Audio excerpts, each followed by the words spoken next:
Assalamualaikum warahmatullahi wabarakatuh.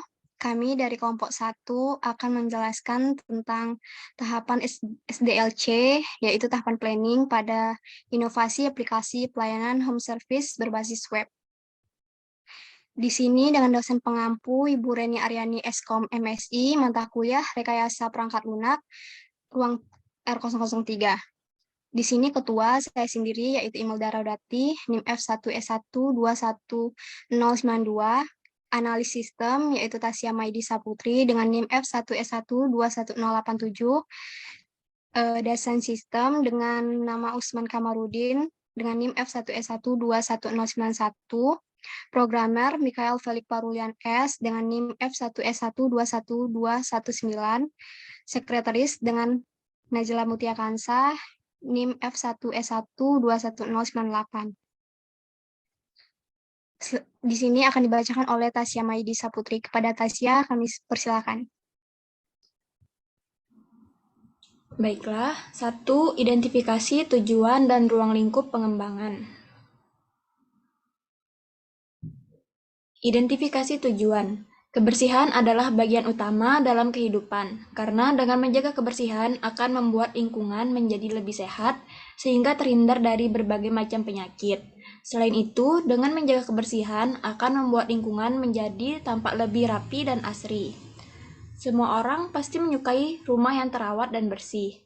Namun, beberapa orang ada yang tidak sempat untuk melakukan pekerjaan rumah, seperti menyapu, mengepel, mencuci baju, membersihkan debu, tungau, dan lain-lain, karena padatnya aktivitas kerja setiap hari. Sehingga adanya layanan home service online ini sangat menjadi solusi mudah untuk jasa cleaning service dan perawatan rumah sampai kendaraan.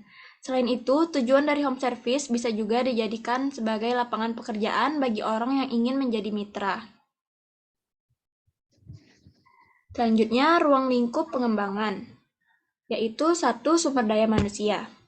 Sumber daya manusia merupakan hal penting dalam menjalankan pengembangan sistem aplikasi berbasis web ini. Adapun cakupannya yaitu ada ibu rumah tangga, pekerja, pegawai kantor, dan penyedia layanan. Selanjutnya ada ruang lingkup operasional. Dikarenakan sistem web yang kami buat masih baru dan skala kecil, jadi kami menetapkan wilayah operasional yang terbatas juga, yaitu di wilayah Kota Jambi dan sekitarnya saja. Yang terakhir, keuangan dan komunikasi. Dalam proses pengembangan sistem web ini, kami memutuskan untuk melakukan proses transaksi pembayaran secara langsung atau tunai, karena akan lebih memudahkan. Dan juga kami menggunakan media sosial sebagai sarana promosi. Selanjutnya akan dijelaskan oleh Imelda Raudati. Kepada email dipersilakan. 2. Project Plan. Menentukan hal utama project. Project yang dibuat ini adalah salah satu lini bisnis untuk mempermudah akses layanan jasa kebersihan dan pemeliharaan rumah. Aplikasi berbasis web ini juga memberikan kemudahan untuk pengguna jasa agar bisa mencari home service dengan mengandalkan teknologi. Di dalamnya akan ada profil dari setiap penyedia jasa home service yang bisa diakses pengguna untuk mencari jasa layanan yang sedang dibutuhkan. Dengan adanya proyek ini, masyarakat tidak perlu susah lagi untuk mencari jasa layanan home service. Kemudian dengan dibukanya sistem web home service ini, tentu saja akan membuka lapangan pekerjaan baru di masyarakat. Karena dalam melakukan pekerjaan home service ini, kami membutuhkan tim kerjasama agar sistem yang dibangun bisa berjalan dengan lancar. Selanjutnya, metode pengembangan proyek. Di sini kami menggunakan metode waterfall, tahapannya seperti berikut. Yang pertama, requirement analysis. Pengembang melakukan riset untuk mengidentifikasi apa saja kebutuhan pengguna dari sistem yang dibangun. Hal ini menjadi acuan dalam menentukan layanan atau fitur yang dikembangkan. Kedua, desain. Perancangan tentu dilakukan untuk lebih mempermudah proses pengerjaan dan mendapatkan gambaran detail terkait tampilan sebuah sistem. Tahapan desain pada metode ini juga berfungsi untuk mengidentifikasi kebutuhan hardware dan sistem yang diperlukan untuk keseluruhan proses pengembangan. Yang ketiga, implementation and unit testing. Implementasi yang mengarah pada proses coding. Proses pengembangan sistem akan melalui tahapan dalam bentuk modul-modul kecil. Selain itu, pemeriksaan setiap modul yang telah dibuat juga dicek pada fase ini.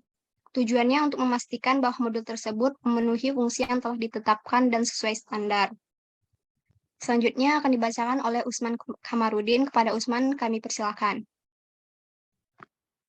Baiklah, di sini saya akan melanjutkan pernyataan dari teman saya, Imelda Rodati.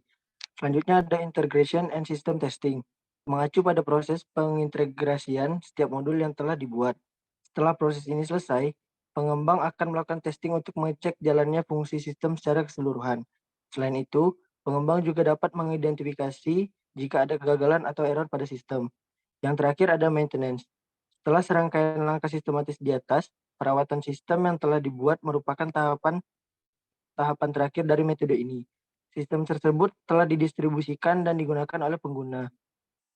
Hal yang tetap harus dilakukan adalah pemeliharaan dan memastikan bahwa sistem tetap berjalan baik sesuai fungsinya. Selanjutnya ada analisa kebutuhan pengaplikasian. Adapun hal-hal yang telah kami analisa dalam mempersiapkan apa saja yang harus dibutuhkan dalam membangun sebuah pengembangan website agar bisa dapat dengan mudah diakses dan juga efektif, yaitu nama proyek kami adalah OKClean dan di sebelahnya ada logo dari website kami. Selanjutnya akan dijelaskan oleh teman saya Najila. Baiklah, yang ketiga, teknologi platform selection and technical architecture.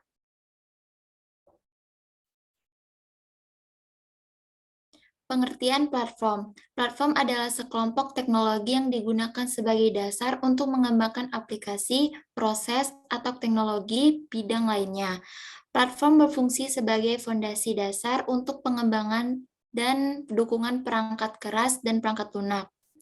CMS Website, Platform Content Management System atau CMS, sebuah perangkat lunak yang mempermudah pembuatan situs web tanpa harus mempelajari bahasa coding.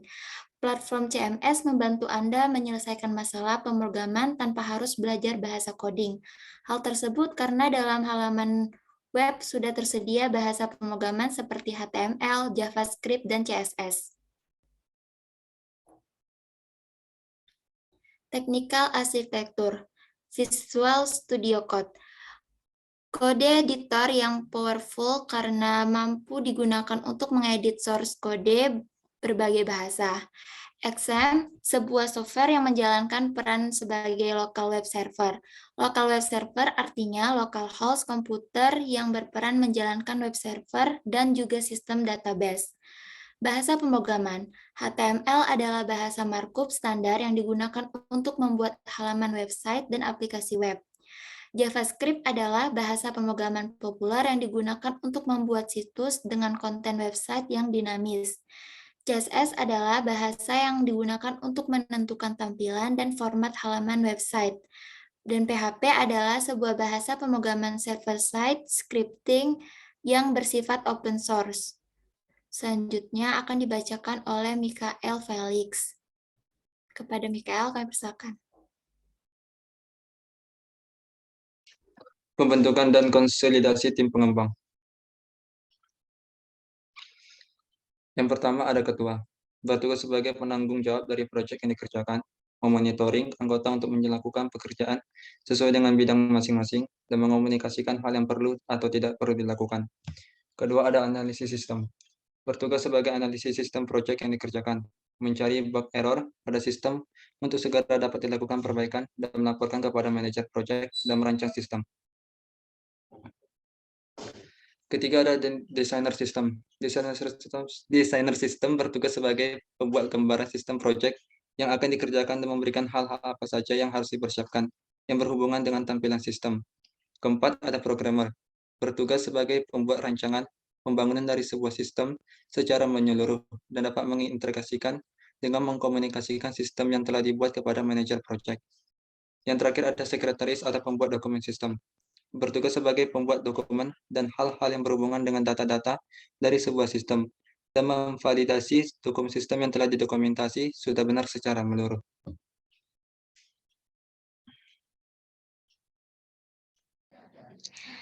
Demikian hasil dari presentasi kelompok kami. Semoga ini dapat bermanfaat bagi para penonton. Saya akhiri. Wassalamualaikum warahmatullahi wabarakatuh. Terima kasih.